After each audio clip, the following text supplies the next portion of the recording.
The most cold-blooded inmate I ever did time with in prison would have to be an inmate named Wolf. Wolf was a high-ranking member of a notorious outlaw motorcycle club. He had many names.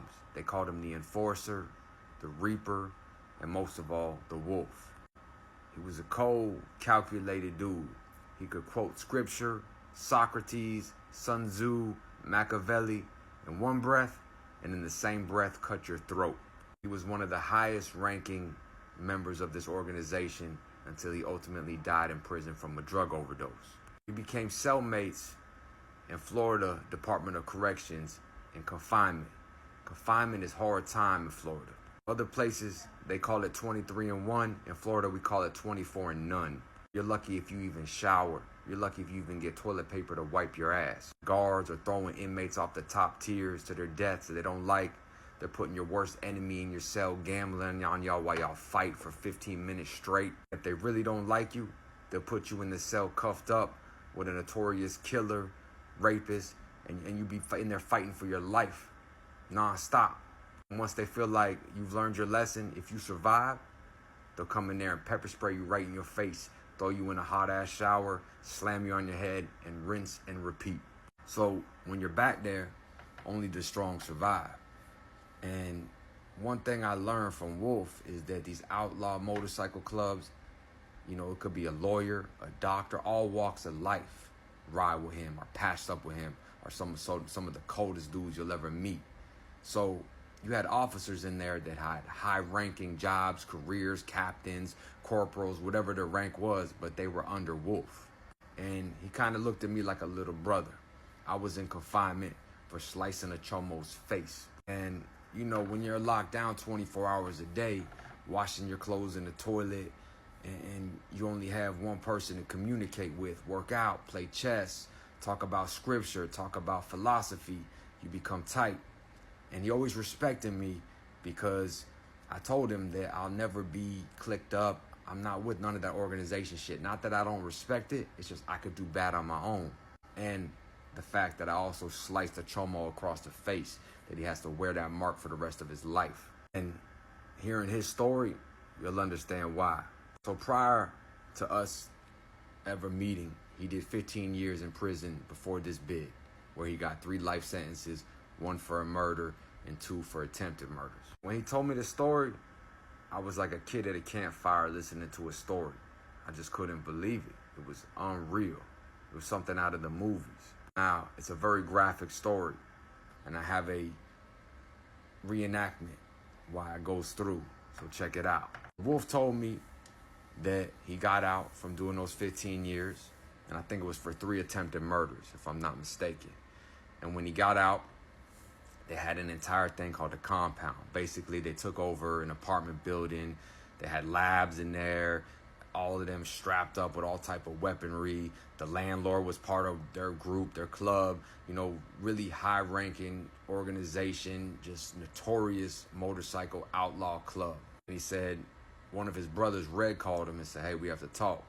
They meet up, and Red, who's a known dude, known killer, known with the club for over a decade, you know, says, listen, we got to talk about Goob. He's like, Goob? That's my brother, man. I known him 20 years. What's wrong? His first reaction was to defend Goob. He said, nah, listen, something popped up. He's no good. He's a pedophile, rapist, piece of shit. We found some old case from back in the day. Red had showed him some paperwork, so he didn't question it. He just couldn't believe it. This dude, Goob, literally got his patch because of Wolf. And Red said, look, you know the rules. You brought him in, you got to take him out. So, of course, he understands, and he doesn't even question it, because he always told me, he's like, my biggest downfall is that this brotherhood, this motorcycle club, this outlaw club is what made me who I am. Yes, I chose the dark side, but that's all I knew. So if something happened, I was willing to kill my own brother behind it. So they come up with a plan where they're going to take him to the compound. Red, he's going to get out, go upstairs to his room, grab his pistol, and whatever, grab a little bit of dope they had, whatever stashed up, and then walk upstairs to where Goob's at Goob will see a friendly face, his brother, and just shoot him and leave a little bit of dope there, make it look like a drug deal gone bad. Leave out, Red will be waiting for him, and he'll peel out in the car. Oh, it's time to do the plan. He walks upstairs, and he just can't believe it. He's about to kill his best friend. So he just keeps walking upstairs, but then he compartmentalizes, says, fuck that choma. Grabs his apartment keys, opens the door, sees the pistol on the dresser, smells the chemicals burning. He says, I'll never forget that chemical smell. Goes over there to make sure, one, that nothing's gonna blow up when he starts to shoot, but also to grab the dope to make it look like a drug deal gone bad. Then he walks out the door, and as he walks out the door, he heads upstairs, and all he could think of is, fuck, man, I knew this dude 20 years, and he's fucking hurting kids. It just doesn't make sense. He got a family. How did I not see this? He pulls out the gun, then he slowly rings the doorbell. Hears footsteps in the back, the TV on, so he knows he has about 10 seconds, looking out the window, make sure everything's good. Those footsteps are getting closer. He keeps looking, kind of tucks the gun, hears the door open, and pop, pop, pop. He immediately makes sure he's dead, and he starts running downstairs. He knows Red will be out there in the car waiting on him, and no one's gonna say shit to a guy covered in blood with a gun in his hand. So as he gets closer to the door, he sees that Red isn't there. He starts to freak out. He's looking around. He can't believe it. So he just starts letting off shots to try to make people scatter and freak out so he can get away. And he starts fighting. I never believe it. A detective's right there in the corner. We start having a shootout like a high noon western. He's shooting me. I'm shooting him. All of a sudden, I'm hitting my gut. And it just keeps going on. He gets back up and shooting at me again. I'm unloading shots back at him. And he falls, I fall, and I'm down. And I die. I wake up in the hospital dead. I say, bro, you woke up dead. It don't work like that. He's like, no, Viking, for real. Bro, I went to the other side. It felt like I was dead for an eternity.